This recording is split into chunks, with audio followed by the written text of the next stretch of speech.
My parents, Bob and Dee Fletcher, were huge fans of the carnival. They grew up down on West 7th Street, and they used to take me hunting for the medallion every year. And my mother would claim right up until she passed that she had me sitting on a log in Como Park where the medallion was inside.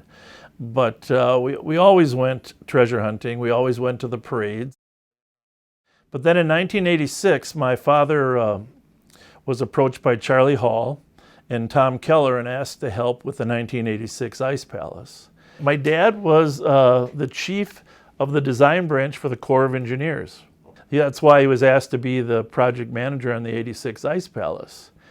But he loved the carnival as well. He loved building things, he loved the carnival. And shortly thereafter, they pulled me in. I was a commander at the Saint Paul Police Department. They asked me to head up the security, the logistics of the shuttle buses to bring people in, and basically the transportation corridor. But it was an amazing experience, 126-foot ice palace. My mother would call it a labor of love. Everybody only earned $1 for the work that they did. I laid several blocks of ice. Working with my dad on the 86 Ice Palace was clearly the best. I mean, he loved that project and overcoming the obstacles, the warm air, the naysayers, etc. If you go back and read the clips, no one thought that was going to get done. It was from that point on that I said, you know, this Ice Palace stuff is special. Where else do they do this in the entire country where they celebrate winter and the demise of winter at the end of it? I mean, you know, it's there isn't an event like it throughout the country. There isn't, and I've traveled around. I've been to a lot of different festivals, winter-related festivals. This is special, and what makes it special is the history, the legacy, the passing down from you know, one guard member to his son. You know, Tom Keller's son became a guard leader and a captain. Many of our deputies have volunteered as Vulcans. You know, Art Blakey, who worked for us, you know, became the West Wind. They asked me to be a West Wind. I said, no, check with Art. He was working for us. And Art and his wife, she became the prime minister eventually. And Art was the kindest deputy sheriff we've ever had. And then he went on to become the king at some point. People think that the Guard and the Vulcans all just come together. These guys are out there putting in their time non-stop, going to all these festivals in Minnesota. The least we can do as a sheriff's office is provide a safe and secure environment for this party and activity to take place. The sheriff's office overall has tried to do whatever we can to help the carnival succeed, because our members love it. I personally love it. I'm probably the biggest fan around, and so whatever we can do to help the carnival succeed and people have fun. I mean, George Latimer said it best when I was working with him. You have to be able to go out and have fun. A town needs to be able to celebrate fun activities, and ice palaces and parades and kings and queens and princesses. It's all about the fun.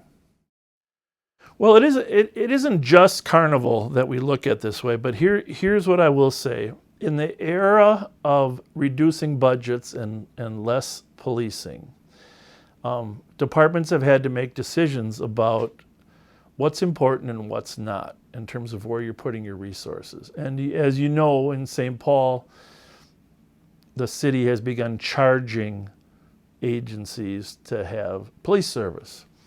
Well, our view is a little different. Our view is that this is a critical part about a robust, growing, fun society. A healthy society is dependent on having these activities. So many of these parades around town have dried up, have shrunk, but our view is that the Winter Carnival is one of those. It's a regional event. I mean, throughout the metropolitan area, we ought to do everything that we can to make sure that it's a fun, safe activity.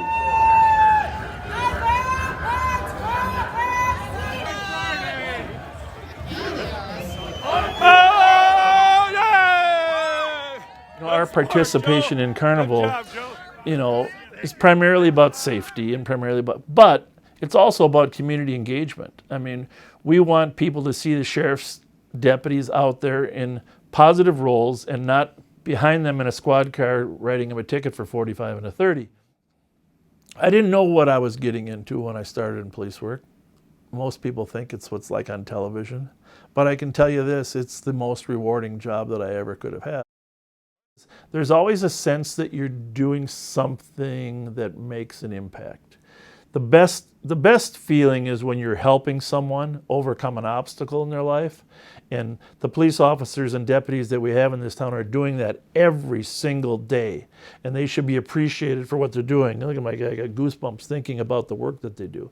It's amazing that the work that they do on the street, and no one really sees it on a day in, day out basis.